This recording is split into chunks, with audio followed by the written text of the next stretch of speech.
Fala galera! No vídeo passado a gente mostrou que não podemos cair na armadilha de achar que tecnologias de captura e armazenamento de carbono, ou seja, CCS, poderão resolver o problema do aquecimento global.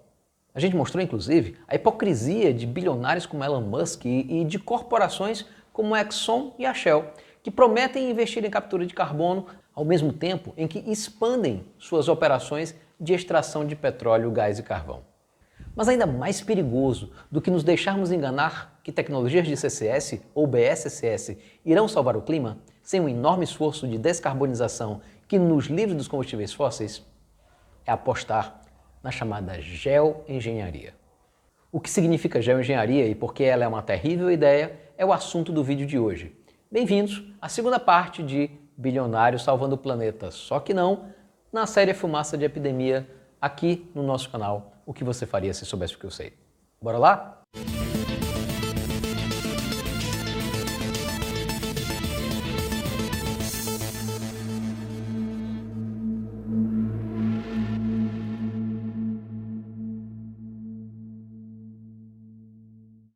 Embora a manchete do Correio Brasiliense não seja lá muito apropriada e tenha um quê de sensacionalismo, foi por conta dessa matéria sobre Bill Gates que a geoengenharia deixou de ser um tema acadêmico obscuro para virar objeto de debate público em nosso país.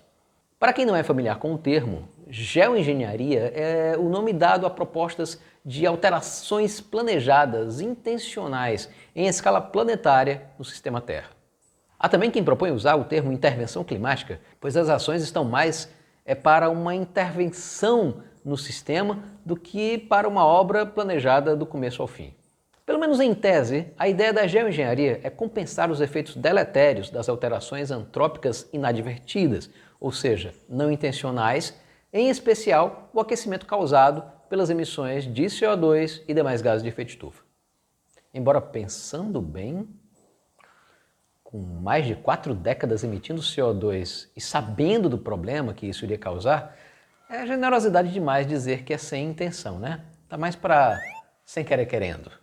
Mas voltando, como sabemos, o aquecimento do nosso planeta é resultado de um desequilíbrio no balanço de energia. A quantidade de luz solar que tem chegado à superfície tem se mantido aproximadamente constante, mas com mais gases de efeito estufa na atmosfera, menos infravermelho, ou seja, menos calor, tem se dissipado rumo ao espaço. A maneira mais óbvia de resolver isso é pôr um fim nesse excesso de gases de efeito estufa, ou seja, trocando as fontes de energia, revertendo o desmatamento, etc. Mas para que simplificar se a gente pode complicar, né?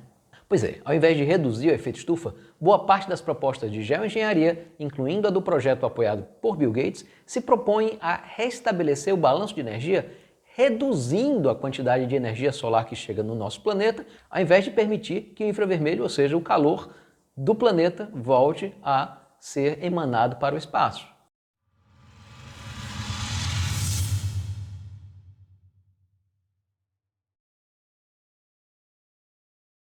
Para diminuir a quantidade de radiação solar absorvida pela superfície, propostas mais modestas sugerem aumentar o albedo, isto é, a percentagem da radiação solar que é refletida aqui mesmo, próximo ao chão. É o tipo de ideia simples, como pintar os tetos das casas e edifícios de branco. Mas como o efeito desse tipo de intervenção provavelmente é muito pequeno, alguns cientistas e também alguns bilionários passaram a propor mecanismos para reduzir a própria radiação solar que chega na superfície do planeta. Uma ideia é aumentar a capacidade refletora das nuvens, mas, em geral, isso só é possível aumentando a quantidade de aerossóis no seu interior. O resultado é aquilo que a gente chama de efeito indireto dos aerossóis. As nuvens teriam mais gotículas e, portanto, espalhariam mais luz. Além disso, elas tenderiam a ter ciclos de vida mais longos. O problema é que isso também modifica a eficiência dessas nuvens na produção de chuva ou neve. Se uma modificação das nuvens for feita em escala global, os impactos nos padrões regionais de precipitação podem ser imprevisíveis. Menos eficazes na produção de chuva por meio da fase líquida, nuvens com alta concentração de gotículas podem depender cada vez mais do seu crescimento na vertical, até a formação de gelo no seu interior, o que é característico de nuvens muito profundas, como aquelas que produzem tempestades severas. A gente conhece esse fato, inclusive, há vários anos, desde este velho artigo publicado na revista Science, em que eu sou um dos coautores. Mas ainda hoje, os efeitos indiretos dos aerossóis sobre as nuvens são a maior fonte de incerteza na estimativa do desequilíbrio de energia do planeta, conforme mostrado nos relatórios do IPCC. Mas tem outras propostas. Outros defendem colocar partículas refletoras, como poeira microscópica de alumínio ou diamante, na alta atmosfera. Cada ideia. Outros pensaram ainda em colocar espelhos em órbita. E tem até mesmo quem propôs produzir poeira espacial por meio de um bombardeio nuclear à Lua.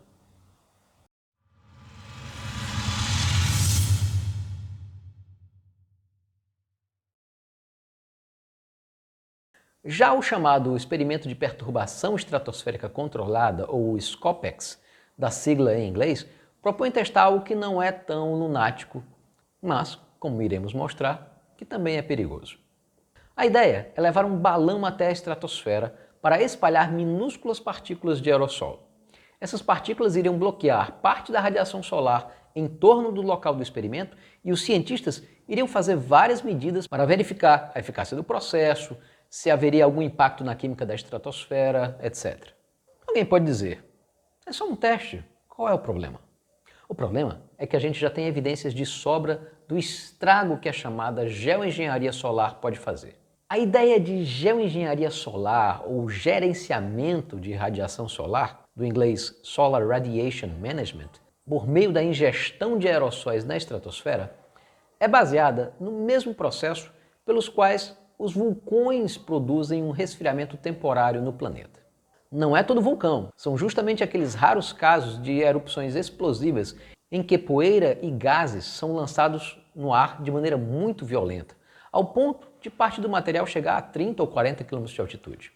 Essa parte da influência dos vulcões no clima a gente explica tudo direitinho no vídeo sobre o Anak Krakatau. Confere lá.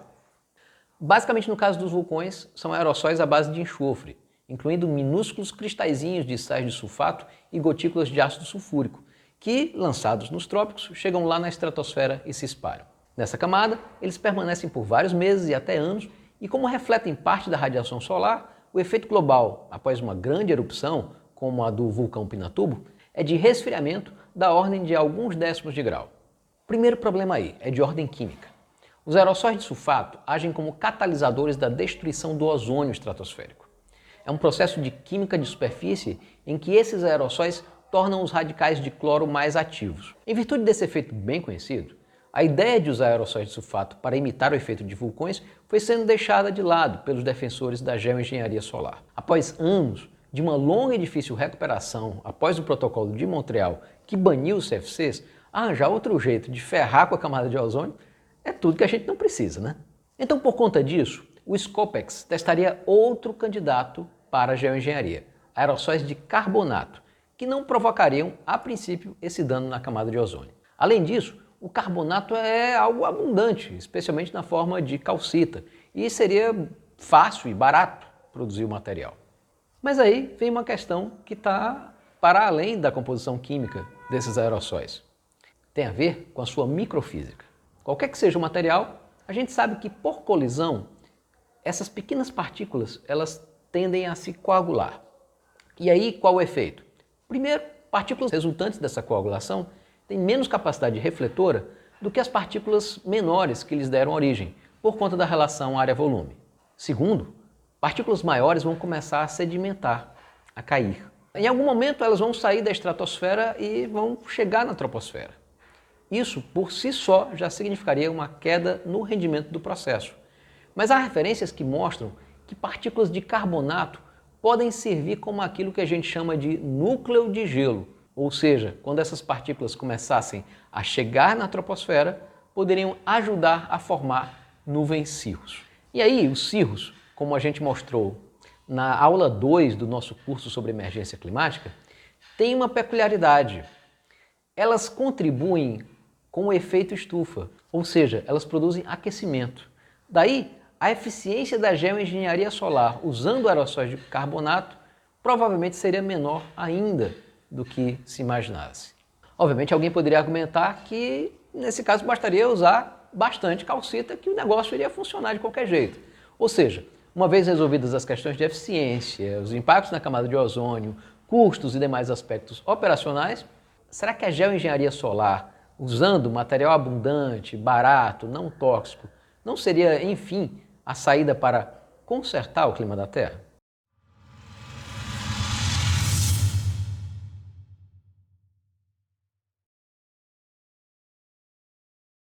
O lance é que o problema maior da geoengenharia não é custo e nem risco de contaminação ambiental. Também não é o fato de que a gente iria deixar de ver o esplendor do azul dos dias ensolarados para ficarmos cobertos por um céu eternamente mais para branco leitoso. Feio isso, hein? Não é sequer a camada de ozônio. O problema maior é que a geoengenharia não conserta nada. E a gente sabe disso há bastante tempo. Existe um projeto chamado GeoMIP, Intercomparação de Modelos de Geoengenharia, através do qual vários grupos de pesquisa usaram modelos climáticos para examinar os efeitos, especialmente da chamada geoengenharia solar. Os resultados mostram que a redução da radiação solar nunca poderá ser encarada como um antídoto ao aumento do efeito estufa, por uma série de motivos. Primeiro problema, o sistema climático é altamente não linear. A geoengenharia pode, em função disso, produzir efeitos bem diferentes do desejado. Calibrar a dosagem do remédio pode ser bem complicado. Mas ainda que um cenário Snowpiercer possa ser descartado e pudéssemos acertar a dose exata de geoengenharia solar para equilibrar o excesso de CO2, nós nunca chegaríamos num clima realmente normal. Mesmo que as mudanças de temperatura média global fossem compensadas, haveria mudanças climáticas regionais muito graves. Por exemplo, há indícios de que, enquanto os oceanos tropicais poderiam até ficar mais frios do que no período pré-industrial, o aquecimento do Ártico não seria totalmente corrigido e ele permaneceria mais quente do que era anteriormente. Há pesquisas que mostram também que a frequência e intensidade de eventos de El Niño e La Niña não voltaria a ser do clima pré-industrial se a geoengenharia fosse adotada. Também teríamos modificações nos padrões de chuvas. Globalmente, a velocidade do ciclo hidrológico seria afetada pela redução da radiação solar e teríamos uma diminuição da quantidade de precipitação global. Sim, foi isso mesmo que você ouviu. Menos chuva no mundo. E para entender o porquê, é preciso lembrar que o balanço de energia na superfície do planeta é um pouquinho mais complicado do que o balanço global. Globalmente, o balanço de energia do planeta depende da luz solar que chega e do infravermelho que sai. Mas na superfície, os fluxos de energia envolvem a luz solar que chega, o infravermelho que sai, mas também o infravermelho que vem da atmosfera e os fluxos de calor sensível e calor latente, ou seja, a energia transferida da superfície para a atmosfera através de correntes de ar aquecida e através da água que evapora. Se os outros fluxos, que dependem basicamente da temperatura, são mantidos constantes e tem menos luz solar chegando, o fluxo que vai diminuir para chegarmos num novo equilíbrio é justamente o calor latente, ou seja, evapora menos. E como a água tem um ciclo fechado, se evapora menos, chove menos. Assim sendo, os modelos do GeoMIP mostram com toda a nitidez que a sensibilidade do ciclo hidrológico à radiação solar e ao CO2 é diferente. Ao se reduzir a luz do Sol, a fim de contrabalançar o aquecimento causado, por exemplo, por uma duplicação de CO2, a precipitação global seria reduzida com queda maior em regiões tropicais. Se a geoengenharia, portanto, pretende consertar o clima, ela aí já começa mal, né? Diminuindo a disponibilidade hídrica de milhões de pessoas, o que é uma grande preocupação que temos justamente quando se trata da crise climática. E não fica por aí. A gente sabe que o aquecimento global arrisca afetar terrivelmente a agricultura. Mas será que apenas reduzir a temperatura via geoengenharia seria a solução? Não, primeiro porque as plantas também precisam de água. A geoengenharia iria afetar principalmente regiões tropicais e nelas muitas culturas locais dependem da chuva. Com menos chuva, em vários locais, aumentaria a dependência da irrigação e a competição pela água como recurso. Mas tem outra coisa, as plantas precisam de luz. Ora, menos radiação solar implica menos fotossíntese. E esse efeito basicamente cancelaria o ganho de produtividade de culturas agrícolas no cenário com geoengenharia em comparação com o cenário em que ela não fosse adotada. Em suma, as plantinhas iriam escapar do calor, mas não teriam luz do sol suficiente.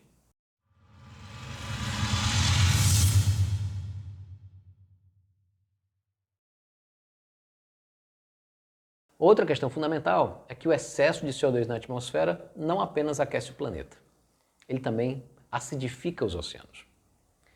Surpreendentemente, a acidificação dos mares é pouco falada. Talvez se a gente morasse nos oceanos, a gente se importasse mais com ele, né? Mas a acidificação é fácil de entender. Os oceanos são naturalmente alcalinos, e isso permite que seres como moluscos, corais, equinodermos e outros capturem carbonato de cálcio para fazerem suas conchas, carapaças e exoesqueletos. Isso inclui não apenas as criaturas que a gente vê, mas criaturinhas pequenininhas do plâncton que estão na base da cadeia alimentar. Com mais CO2 na atmosfera, este gás se dissolve no oceano, onde há uma reação química que produz o que a gente chama de ácido carbônico. Íons H+ são liberados e o pH diminui, ou seja, os oceanos vão gradualmente se tornando ácidos. E isso já vem sendo observado há muitos anos. Os oceanos já estão quase 30% mais ácidos hoje em dia do que no período pré-industrial. Lembrando que a escala de pH é logarítmica, então ela pode enganar. Ora, a geoengenharia iria compensar o aquecimento causado pelo CO2. Mas como ele permaneceria lá na atmosfera, continuaria se dissolvendo nos mares e comprometendo a existência de qualquer ser vivo que dependa dessas estruturas de carbonato de cálcio.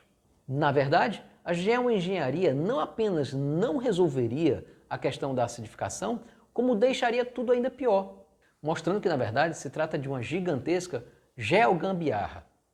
Sabe um refrigerante que, quando está gelado, prende o gás, mas quando começa a esquentar, o gás começa a sair? Pois é, a química nos ensina que a solubilidade dos gases aumenta quando o líquido está mais frio. Ora, se essa solubilidade decresce com a temperatura, esse processo só não tem sido mais acelerado hoje em dia porque os oceanos, assim como todo o planeta, estão aquecendo. O que a geoengenharia solar iria fazer? A concentração de CO2 iria permanecer elevada, ou até aumentar. Mas enquanto isso, a temperatura iria parar de subir, ou iria até mesmo cair. Daí, mais CO2 iria se dissolver nos oceanos e a acidificação iria se acelerar em comparação com o cenário sem geoengenharia. Mas se você acha terrível a ideia dos oceanos virarem grandes cemitérios ácidos, enquanto vendemos a ilusão de que controlamos o aquecimento global, se prepare. A parte mais macabra da história ainda vem por aí. Mas isso a gente vai contar no próximo vídeo. A terceira e última parte de Bilionários Salvando o Clima, só que não. Aqui no nosso canal, o que você faria se soubesse o que eu sei. Se você gostou do vídeo, deixa seu like, se inscreve no canal e ativa o sininho para não perder o que vem por aí. Um abraço e até a próxima.